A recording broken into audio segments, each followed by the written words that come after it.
नमस्कार दोस्तों, Unacademy RPSC live पर आपका स्वागत है। मैं हूं तुषार त्यागी और आप लोगों के लिए एक गुड न्यूज है आरपीएससी की तरफ से। बहुत लंबे समय से हमें इंतजार था इस वैकेंसी का, राजस्थान कॉलेज लेक्चरर की और कॉलेज व्याख्याता जो है इसकी वैकेंसी निकल चुकी है। तो ये नोटिफिकेशन जो है आज ही जारी करा आरपीएससी ने। इसके अंदर मैं देखना शुरू करता हूं तो सब्जेक्ट मेरे को कौन कौन से दिखाई दे रहे हैं। सर बोटनी दिखाई दे रही है, बोटनी में 33 पोस्ट हैं, केमिस्ट्री 40 पोस्ट है, मैथमेटिक्स 34 पोस्ट हैं। Okay, physics 35, zoology 30, ABST 82, business administration 127, EAFM 56, textile dairying आपका पेंटिंग के अंदर आपका एक पोस्ट है, जूलॉजी के अंदर 8 पोस्ट है, लॉ में आपकी 8 पोस्ट है, ड्राइंग के अंदर 10 पोस्ट है, इकोनॉमिक्स में 47 पोस्ट है। इंग्लिश लिटरेचर की बात करी जाए तो 55 पोस्ट है। ज्योग्राफी की अगर बात करूं तो ज्योग्राफी के अंदर 48 है। देखिए, ज्योग्राफी हो गया, इंग्लिश हो गया, हिंदी हो गया 66 पोस्ट के साथ में, एंड हिस्ट्री हो गया 50 पोस्ट के साथ में। ये ऐसे सब्जेक्ट है जिनके लिए बहुत मतलब आपके फॉर्म भरे जाएंगे। सोशियोलॉजी 42, म्यूजिक 3, फिलोसॉफी 2 पोस्ट है, पॉलिटिकल साइंस 57 पोस्ट है इसके। पब्लिक एडमिनिस्ट्रेशन की 6 पोस्ट है, संस्कृत की 39 पोस्ट है, उर्दू की 5 पोस्ट है, होम साइंस की 5 पोस्ट है, होम साइंस की आपकी फिर 8 दिखाई दे रही है आपका, एंड उसके बाद मैनेजमेंट में आपकी 7 हैं, 5 हैं, 6 हैं। तो इस तरीके से पंजाबी लैंग्वेज में भी 2 हैं, टोटल 918 पोस्ट है कॉलेज लेक्चर की। तो आप जिस सब्जेक्ट के अंदर आपका पोस्ट ग्रेजुएशन रहा है, एमए रहा है, आप उस सब्जेक्ट को इसको भर सकते हैं। अब देखिए, यहां पे जो सीट है वो डिवाइड करी गई है जनरल के अलावा आपका अनरिजर्व जो है आपकी एससी एसटी, उसके अलावा जनरल के अंदर जो आपका बैकवर्ड क्लास या इकोनॉमिक वीक सेक्शन जो निकाला है आपका, ईडब्ल्यूएस जो निकाला है, इसकी भी सीट यहां पर रिजर्व है। अब बात कर लेते हैं इसके अंदर हम क्वालिफिकेशन की, कि क्वालिफिकेशन जो है वो आपकी क्या होनी चाहिए इस पोस्ट के लिए, और फॉर्म जो है वो कौन भर सकता है। तो देखिए, अगर मैं इसको देखना शुरू करता हूं तो सबसे पहले किसी भी पोस्ट के लिए ये कॉलेज लेक्चर जो पोस्ट है इसके लिए गुड एकेडमिक रिकॉर्ड जो है वो मांगा गया है। गुड एकेडमिक रिकॉर्ड क्या आपका एट लास्ट 55% मार्क्स होने चाहिए, यानी कि 55% से आपकी एमए होनी चाहिए।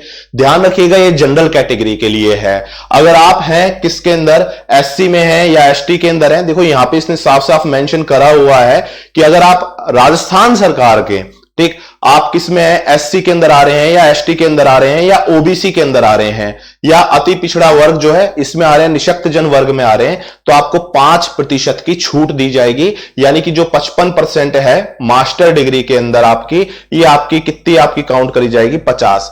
वैसे भी आपको पता है कि जनरल कैंडिडेट है वो नेट क्वालिफाई ही या नेट का पेपर ही नहीं भर पाता है, नेट का एग्जाम फॉर्म ही नहीं भर पाता है अगर उसकी 55% नहीं है एमए में। तो वही है, ठीक है, अगर आप नेट क्वालिफाई हैं और नेट के अलावा आप क्या होने चाहिए, स्लैट होने चाहिए, स्टेट एलिजिबिलिटी जो टेस्ट है ये होना चाहिए, ठीक। और उसके अलावा सर देखिए, यहां पे अगर मैं देखना शुरू करता हूं तो इसने लिखा हुआ है कि 11 जुलाई 2009 से पूर्व एमफिल पीएचडी हेतु पाठ्यक्रम के लिए पंजीकृत अभ्यर्थी को दी जाने वाली डिग्री संबंधित संस्थान से तत्कालिक अध्यादेश उपबंध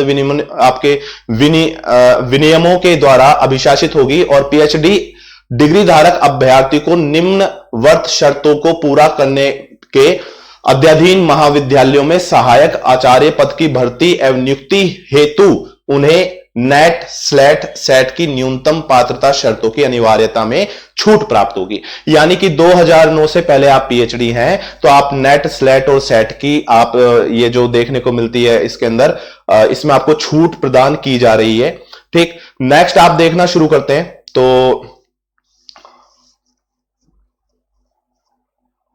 एक मिनट, पूर्व, ओके, 11 जुलाई 2000 पूर्व। नेक्स्ट इसके अंदर इसमें लिखा हुआ भी है,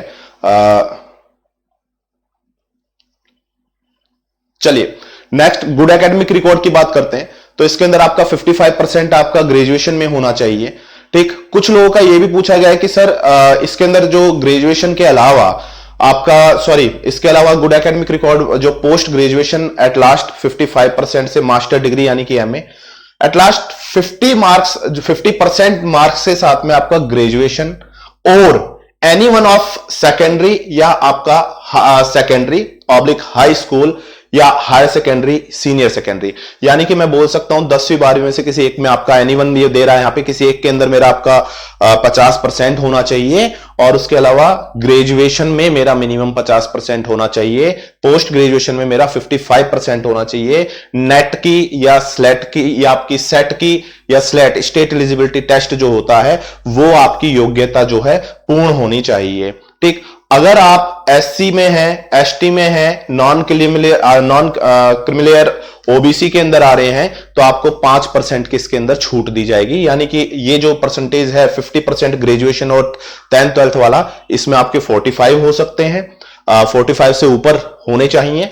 और जो पोस्ट ग्रेजुएशन है, एमए जो है, यहां पे आपका 50 से ऊपर होना चाहिए, 50% से ऊपर होना चाहिए आपका। ओके, तो ये इसके अंदर योग्यता है।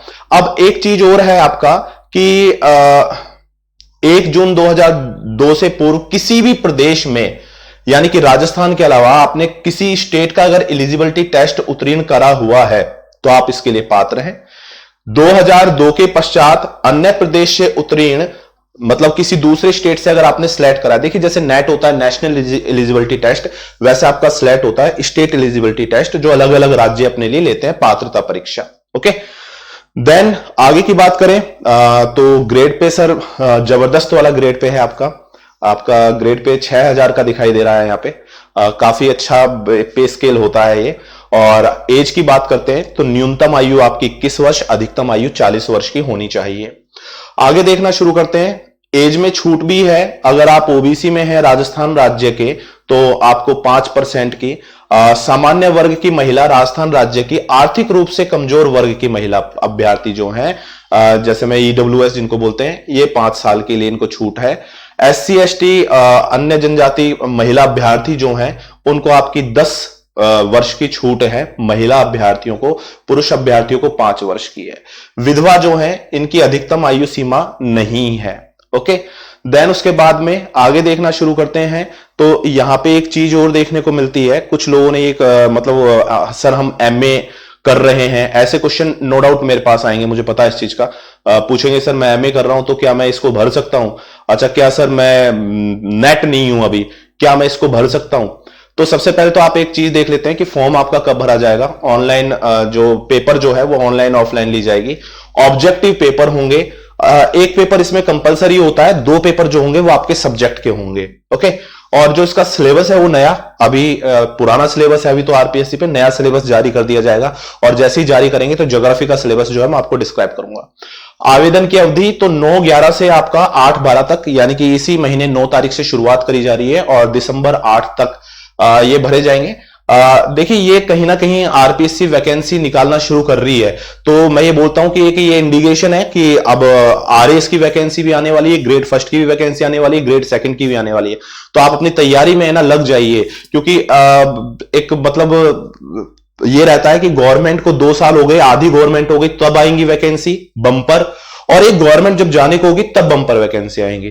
तो आप लगेंगे तो मतलब कोशिश कीजिए कि इसी गवर्नमेंट के कार्यकाल में आप जो है अपनी जॉब जो है, सरकारी नौकरी जो है वो सुनिश्चित कर लें। अब आगे देखना शुरू करता हूं मैं, तो यहां पे मेरे को क्या दिखाई दे रहा है इसके अंदर, ये आप पोर्टल पे भर सकते हैं, तो सबको पता है एसएसओ पोर्टल पे अपने फॉर्म भरे जाते हैं, ई मित्र पे। ऑनलाइन आवेदन शुल्क जो है 300 रुपए इसकी फी दिखाई देगी। देन उसके बाद में आगे देखना शुरू करते हैं। ये 350 रुपए दे रखी है इन्होंने जनरल की, और उसके अलावा आपकी अलग अलग कैटेगरी की अलग अलग फीस है। पेपर का अगर मैं देखता हूं पैटर्न, तो पेपर पैटर्न में ऑब्जेक्टिव टाइप का पेपर होने वाला है। सब्जेक्ट आपका पेपर जो देखने को मिलेगा 75 मार्क्स का 3 घंटे का, उसके बाद में आपको सब्जेक्ट का ही दूसरा दिखाई देगा 75 मार्क्स का 3 घंटे का, और जनरल स्टडी का जो पेपर दिखाई देगा वो 50 नंबर का है। जनरल स्टडी ऑफ राजस्थान, यानी कि राजस्थान का सामान्य ज्ञान आपको आना चाहिए। राजस्थान राजनीति, राजस्थान भूगोल, राजस्थान इतिहास कला संस्कृति और राजस्थान अर्थव्यवस्था, राजस्थान समसामयिकी इसके अंदर पूछा जाएगा। 50 नंबर का ये क्वेश्चन होगा, 50 नंबर का ये पेपर होगा। टोटल 200 नंबर के आपके पेपर होंगे। ठीक है, इंटरव्यू जो होगा वो आपका शेल कैरी 24 मार्क्स, 24 नंबर का इसके अंदर इंटरव्यू होगा, यानी कि टोटल 224 पे आप जाके यहाँ पे सिलेक्शन ले पाएंगे। देन मतलब टोटल नंबर का जो होगा 224 नंबर का ये आपका पेपर होगा। आगे देखना शुरू करता हूं इंटरव्यू के साथ में। नेक्स्ट आप देखिए एक एज वाला इसके अंदर पैटर्न और है। बहुत से लोग मतलब सॉरी एज के बाद में योग्यता की बात करते हैं। तो देखिए योग्यता के अंदर मैं आपको बता दूं, आवेदन पत्र जब आप भर रहे हैं तो स्पेशली इसमें मेंशन करा हुआ है कि जब तक ये एग्जाम नहीं हो जाता, ठीक, अगर आप फाइनल ईयर में हैं, अगर आप नेट नहीं है, अपेयरिंग में है, तो आप ये फॉर्म फिल भर सकते हैं।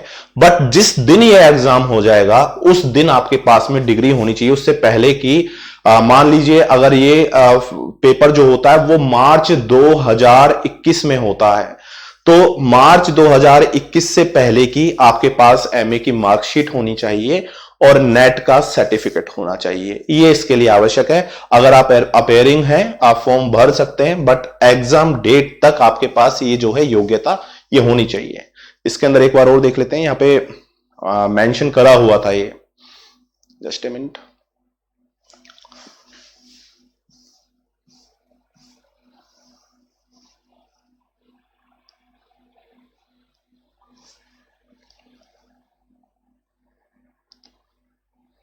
एमफिल पीएचडी का ये इसमें दे रखा है, आईयूसी में आपकी दे रखी है।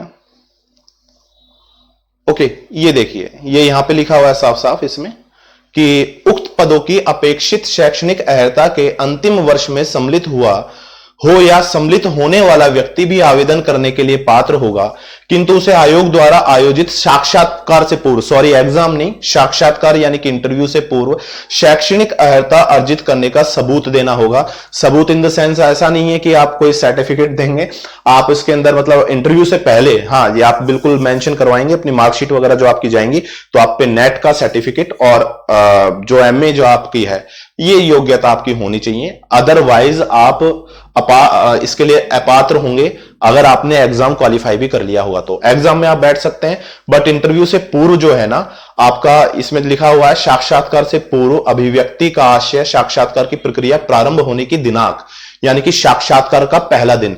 यह भी मत सोचना कि जिस दिन आपका इंटरव्यू होगा उस दिन, जिस दिन आपका पहला मतलब फर्स्ट डे जिस दिन से इंटरव्यू शुरू हो रहे हैं उस दिन तक, उस मान लो ये इंटरव्यू की जो शुरुआत हो रही है वो आपकी अप्रैल या मई समझ लें हम, मान लेते हैं कि सर 5 मई से शुरुआत हो रही है, तो 5 मई से पहले का आपके पास में एमए का सर्टिफिकेट होना चाहिए 55% के साथ में, नेट का सर्टिफिकेट होना चाहिए, एमए की डिग्री एंड नेट का सर्टिफिकेट।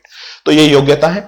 कोई भी अगर डाउट हो तो आप नो डाउट कमेंट सेक्शन में कमेंट कर सकते हैं मेरे को। उसके अलावा अनअकैडमी पर आपको कोर्सेज देखने को मिलेंगे ज्योग्राफी ऑप्शनल के। अगर आप इच्छुक हैं तो नेक्स्ट मैं यहां पे अब शुरुआत करूंगा ज्योग्राफी ऑप्शनल, तो आप वो भी देख सकते हैं। करना क्या आपको, नीचे डिस्क्रिप्शन लिंक में जाना है और यहाँ पे आपको अनअकैडमी दिखाई देगा। तो इस तरीके से अनअकैडमी ऐप है जिसपे आपको राजस्थान के जितने भी एग्जाम हैं उन सभी की आप घर बैठे यहाँ पे प्रिपरेशन कर सकते हैं। देन सर अगर आप अनअकैडमी ज्वाइन करने के इच्छुक हैं तो अनअकैडमी पे सर आना किस तरीके से है, किस तरीके से आप यहाँ पे बेनिफिट ले सकते हैं, फीस जो है वो क्या होगी अनअकैडमी पे। तो देखिए अभी तो नो डाउट ज्योग्राफी का मैं अनाउंस कर रहा हूं कि ज्योग्राफी का मैं यहाँ पे बैच चलाऊंगा आपके लिए। बाकी और मैं देखना शुरू करता हूं और सब्जेक्ट के भी यहाँ पे आपको मिलेंगे, और जैसे ही सब्जेक्ट के मिलेंगे तो नोटिफिकेशन आपको मिलता रहेगा। आपको करना क्या है, ज्वाइन करने के लिए कुछ special classes, free classes, demo classes चलती हैं वो देख सकते हैं। अगर आपको अच्छा लगता है आप ज्वाइन करना चाहते हैं तो गेट सब्सक्रिप्शन पे आइए। उसके बाद आप जितने महीने का सब्सक्रिप्शन लेना चाहते हैं वहां क्लिक कीजिए। देन उसके बाद में आप कंटिन्यू कीजिए, और कंटिन्यू करने के बाद में आपको रेफरल कोड यूज करना है तुषार लाइव, और जैसे ही रेफरल कोड यूज करेंगे तो आपको मिलेगा 10% का डिस्काउंट। अब बात करते हैं सर फी कितनी होगी यहाँ पे, ये बता दीजिए। तो फी जो है अनअकैडमी पर आप साल भर का सब्सक्रिप्शन लेंगे तो आपकी फीस जो होगी वो होगी 6,300 रुपए, यानी कि 6300 रुपए में आप घर बैठे पूरी प्रिपरेशन कर सकते हैं। ओके, तो ये यहां पे प्रोसेसिंग दिखाई देगी, इस तरीके से ज्वाइन कर सकते हैं। डिस्काउंट के लिए कोड यूज कीजिए, अदरवाइज जो फीस है वो आपकी 7,000 लग जाएगी, कोड यूज करते ही 6,300 हो जाएगी। ठीक है, फिर मिलते हैं एक नेक्स्ट सेशन में, तब तक के लिए थैंक यू।